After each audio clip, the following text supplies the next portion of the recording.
La historia de Ronaldinho siempre estuvo marcada por la alegría, la sonrisa en el campo, el fútbol convertido en arte. Pero fuera de las canchas, su vida financiera tuvo capítulos oscuros que pocos imaginaban. Uno de los más polémicos estalló en Brasil hace poco, cuando su nombre apareció relacionado con una empresa llamada 18K Ronaldinho, acusada de ser una estafa piramidal disfrazada de negocio con criptomonedas. El escándalo creció rápido. La empresa ofrecía ganancias irreales, hasta un 400% de retorno anual. Miles de personas entregaron dinero creyendo que, si el ídolo estaba detrás, la promesa era segura.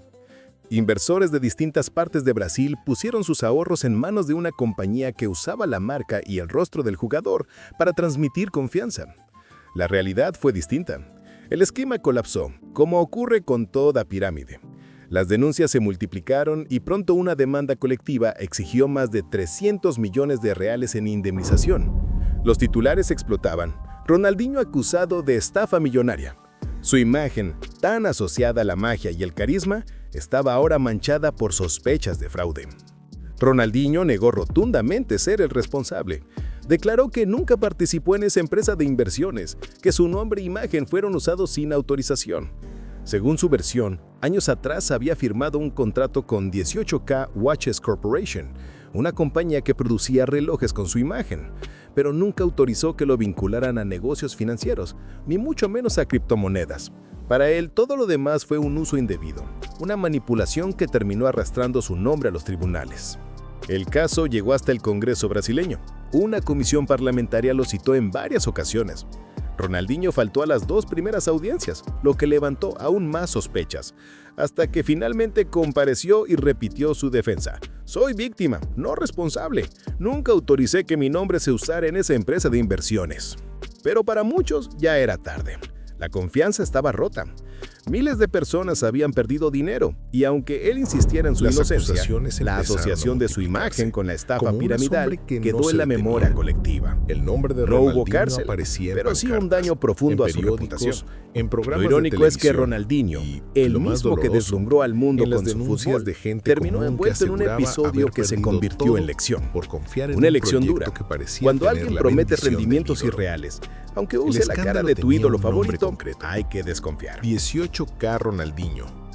Prometían rendimientos que rozaban lo absurdo, hasta un 400% anual. Cifras imposibles para cualquier inversión legítima, pero irresistibles para miles de pequeños ahorradores que veían en el astro brasileño una garantía moral. Si Ronaldinho parecía sonriente en un cartel con la marca, ¿cómo no creer?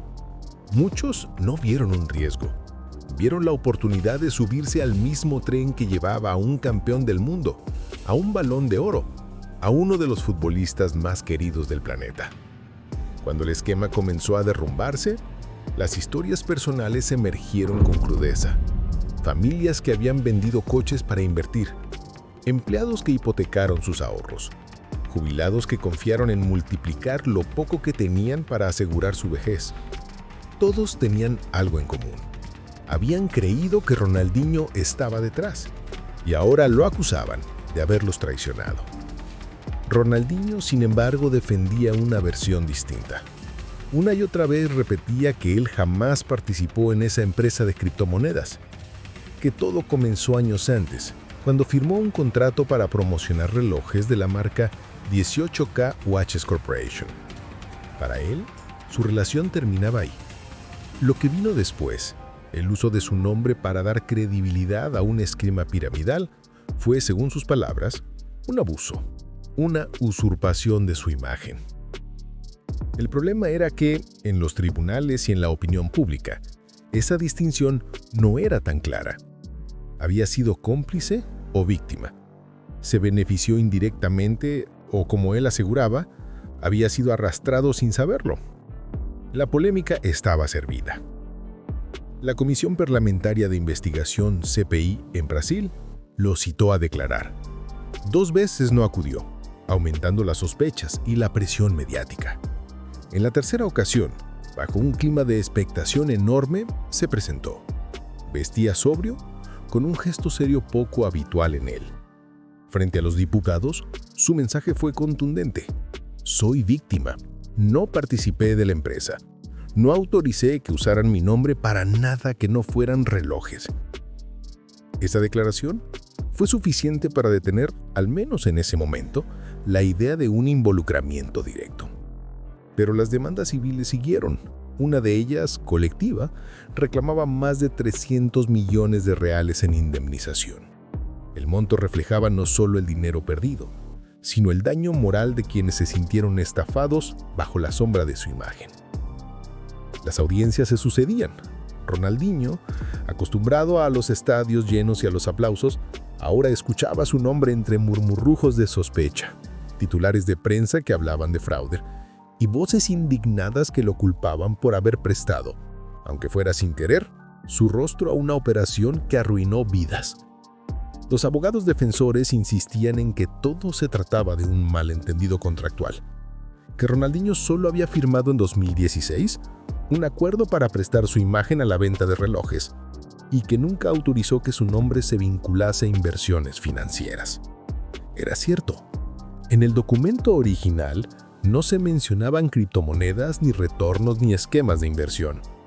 Pero la empresa, al transformarse en otra cosa, capitalizó la confianza que generaba su figura. En paralelo, los testimonios de las víctimas eran desgarradores. Una madre soltera explicaba cómo había entregado los ahorros que había juntado durante una década, convencida de que estaba entrando en un negocio seguro porque Ronaldinho aparecía en la publicidad. Un pequeño empresario lloraba al contar que invirtió lo que tenía para crecer su negocio y lo perdió todo. Esas historias se repetían en cada rincón de Brasil. El contraste era brutal. El hombre que hizo sonreír al mundo con su fútbol ahora estaba en el centro de un drama financiero que arruinó la vida de miles. No había gambeta posible frente a las cifras, frente a los relatos, frente a la desconfianza que crecía. La prensa internacional recogió el caso. Titulares en Europa hablaban de Ronaldinho implicado en estafa piramidal. En América Latina la noticia se mezclaba con su historial reciente de problemas judiciales, desde los líos con Hacienda en España hasta el episodio en Paraguay, donde fue detenido por entrar con un pasaporte falso. Su nombre, una vez sinónimo de alegría, se estaba asociando cada vez más con polémicas fuera del campo. La defensa seguía siendo la misma. Él fue víctima, no socio. Su rostro fue explotado por gente que vio en su fama una puerta de entrada para captar incautos. Y había algo de verdad en eso. Usar la imagen de celebridades para dar credibilidad a negocios dudosos es una estrategia tan vieja y peligrosa. Lo novedoso era que el protagonista no era un influencer menor, sino uno de los jugadores más icónicos del fútbol moderno. Mientras tanto, los analistas financieros subrayaban lo obvio. Un retorno del 400% anual es una bandera roja que debería haber alertado a cualquiera. Sin embargo, la ilusión, el deseo de creer y la confianza ciega en una figura amada fueron más fuertes que la lógica. La psicología de masas había hecho su trabajo. Ronaldinho seguía defendiendo su inocencia, pero las cicatrices quedaron.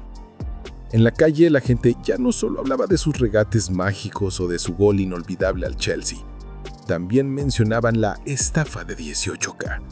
Era un recordatorio cruel de cómo, aún para los más grandes, la vida después del fútbol puede ser un laberinto lleno de trampas. El caso, en cierto modo, sirve de espejo para todos. Demuestra cómo la admiración puede nublar el juicio, cómo los mitos deportivos pueden ser utilizados como anzuelo y cómo el dinero mal administrado, ya sea por ingenuidad o por engaño, siempre deja cicatrices más profundas que cualquier derrota en la cancha. Y Ronaldinho, con su sonrisa eterna, quedó marcado por esa contradicción. El hombre que parecía intocable, que hacía del fútbol un carnaval, terminó siendo parte de una historia oscura, donde las promesas de riqueza se transformaron en ruinas. No necesitaba esta mancha, no necesitaba esa asociación. Su legado deportivo era suficiente para mantenerlo en lo alto. Pero la vida fuera del césped nunca fue tan sencilla como los regates que lo hicieron leyenda. En los tribunales no hay ovaciones, y en el mundo financiero, el talento con el balón no protege de las trampas del dinero. La presión mediática no cedía. Cada vez que Ronaldinho intentaba sonreír en un acto público, alguien gritaba desde el fondo una frase que le recordaba al escándalo. «¡Devuélveme mi dinero! ¡Tú sabías! ¡Eres parte de la estafa!». Los ecos de esas acusaciones lo seguían como una sombra. Y lo más cruel era que, incluso si era inocente, la duda ya estaba instalada, porque en la mente de muchos la línea entre víctima y cómplice se había borrado. ¿De verdad no sabía lo que hacía la empresa que llevaba su nombre? ¿Nadie en su entorno le advirtió de que las promesas de 400% anual eran imposibles? ¿O simplemente prefirió mirar hacia otro lado mientras su imagen generaba confianza y el dinero de miles fluía hacia el esquema? La Comisión Parlamentaria de Investigación, conocida como la CPI de las criptomonedas, quería respuestas. Y Ronaldinho, que tantas veces escapó de defensas férreas en los estadios, no podía driblar las preguntas de los diputados. ¿Tenía usted conocimiento de que su nombre estaba siendo utilizado para captar inversores?, preguntó uno de los parlamentarios. No, jamás la autoricé. Firmé un contrato para relojes, nada más, respondió él, con un tono seco, sin su sonrisa característica. Las cámaras registraban cada gesto, cada pausa, cada mirada. Lo que para él era una declaración de inocencia, para algunos sonaba a evasiva. Su carisma tan eficaz en el fútbol parecía no funcionar entre políticos y jueces. Mientras tanto, fuera del Congreso, los damnificados contaban sus historias a la prensa. Una mujer de 62 años, jubilada, decía entre lágrimas: «Invertí todo porque vi su rostro en la publicidad. Pensé que era seguro. ¿Cómo iba a desconfiar de Ronaldinho, que siempre fue ejemplo de alegría? Ahora no tengo nada». Esos testimonios desgarradores se repetían en cada esquina. Y con cada relato, el mito de Ronaldinho como embajador de la felicidad se resquebrajaba un poco más. Los expertos financieros explicaban en televisión lo obvio: ningún negocio serio promete 400% anual. Eso no es inversión, es humo. Pero lo que sorprendía era la magnitud del daño. Más de 300 millones de reales reclamadas. No se trataba de un pequeño fraude local, sino de un golpe que sacudió la confianza de miles de personas en todo Brasil. Ronaldinho insistía en que él también había sido engañado, que nunca recibió dinero de esa empresa, que solo firmó un contrato en 2016 para promocionar relojes, no criptomonedas. Y en parte tenía razón. La compañía original había mutado, usando su marca como caballo de Troya para captar clientes. Pero la pregunta clave seguía siendo incómoda. ¿Hasta qué punto fue ingenuidad y hasta qué punto negligencia? Porque un ídolo de su nivel, rodeado de abogados y asesores, ¿podía realmente no saber que estaban usando su imagen de esa manera? La historia se volvió aún más enredada cuando la prensa internacional recordó otros problemas financieros en su vida. Las deudas con Hacienda en España, el embargo de propiedades en Brasil, su detención en Paraguay con pasaporte falso. Era como si después del fútbol Ronaldinho estuviera atrapado en una seguidilla de decisiones erróneas. El público que alguna vez le aplaudió de pie por sus regates mágicos, ahora lo miraba con una mezcla de decepción y rabia. Algunos lo defendían, diciendo: «¡Lo usaron! Él también fue víctima». Otros lo condenaban sin piedad. Sabía y se hizo loco. La grieta estaba abierta. Lo cierto es que, más allá de la verdad legal, el golpe a su reputación era devastador. Su marca personal, la que tantas veces había sido usada para comerciales, campañas y negocios, estaba manchada. Nadie quería asociar su producto a un nombre que ahora aparecía en titulares junto a la palabra estafa. Los analistas de imagen coincidían. Ronaldinho ya no es solo un exfutbolista querido, ahora es un exfutbolista con sombra. Y en el mundo del marketing, esa sombra es difícil de borrar. El caso 18K se convirtió en un símbolo de cómo la confianza ciega puede ser un arma de doble filo. Para los inversores, fue una lección amarga. Nunca basta con una cara famosa para legitimar un negocio. Para Ronaldinho, fue un recordatorio de que la fama es un tesoro frágil, que puede ser explotado por otros o destruido en cuestión de meses. Años después de colgar las botas, el hombre que convirtió el fútbol en fiesta descubrió que el mundo financiero no perdona. En la cancha, un error podía ser compensado con un golazo minutos después. En el dinero, un error te persigue de por vida. Ronaldinho trató de volver a su vida pública con normalidad, pero ya no era igual. Cada entrevista, cada aparición, llevaba la sombra de la pregunta: ¿qué pasó realmente con 18K? Y aunque su respuesta siempre fue la misma, que él no sabía, que fue engañado, el daño ya estaba hecho. Algunos lo creen, otros no. Y esa duda, esa grieta, es quizás la peor estafa de todas. La que le robó algo que el dinero no puede comprar: su credibilidad. El caso de Ronaldinho no fue un hecho aislado. El fútbol, con su brillo, su fama y su dinero rápido, ha sido terreno fértil para que los fraudes, las malas decisiones y las trampas financieras florezcan.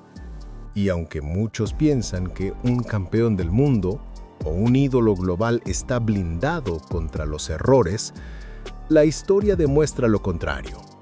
Basta mirar alrededor para ver cómo otros grandes nombres del balón también fueron víctimas o cómplices de episodios turbios.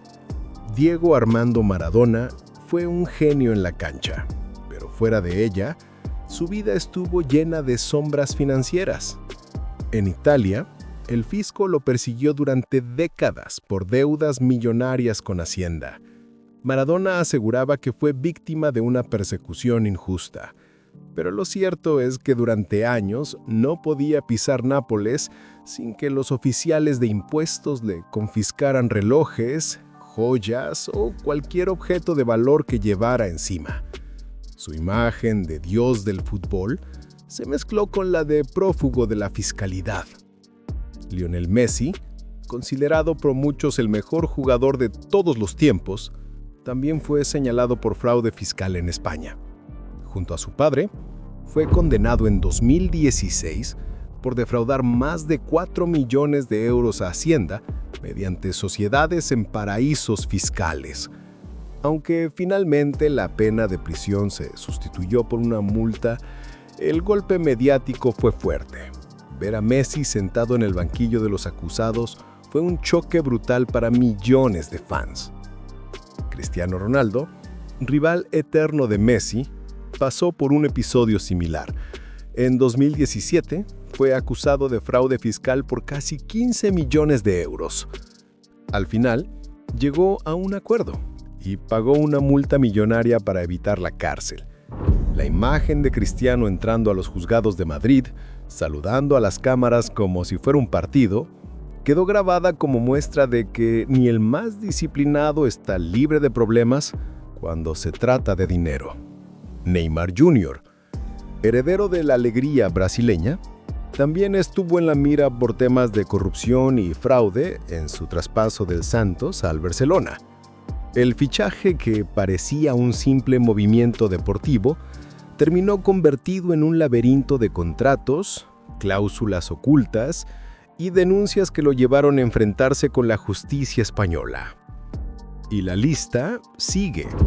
Samuel Eto'o, Javier Mascarena, Radamel Falcao, todos tuvieron episodios en los que el dinero y las finanzas los colocaron frente a jueces y titulares de prensa. Algunos fueron fraude fiscal, otros estafas, otros malas inversiones. Pero el patrón se repite.